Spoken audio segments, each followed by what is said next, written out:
آپ کو پتا ہے یہاں پر 44 لاکھ موٹر بائک چل رہی ہیں کراچی کے اندر. 44 لاکھ از اے ہیوج نمبر.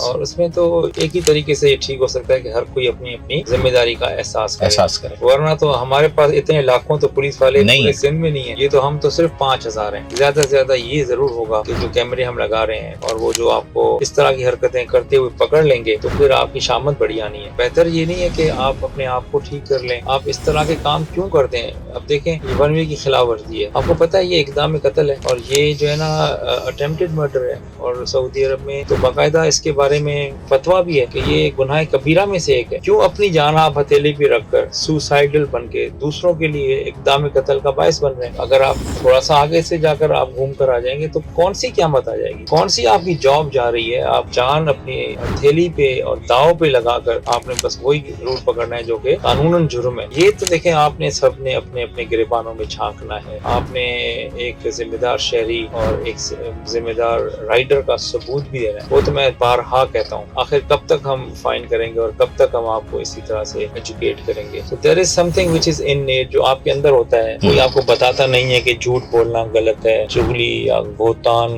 یا غیبت کرنا غلط ہے. یہ تو ہر مذہب میں ہوتا ہے نا. تو اس کے لیے کیا ضروری ہے کہ آپ کو 5 وقت نماز پڑھنی پڑے اور اس کے بعد آپ جھوٹ بولنا چھوڑیں؟ تو یہ چیزیں تو دیکھیں نا جو غلط ہے وہ غلط ہے. اس کے لیے ضروری ہے کہ آپ کو فائن ہو. تو مہربانی کر کے جو انیٹ قسم کی اندر سے آپ کو آواز آ رہی ہے نا کہ بھائی یہ غلط ہے تو اس کو آپ لبیک کہیں، نہ کہ آپ 2 منٹ بچانے کی خاطر سب کو خطرے میں ڈالیں.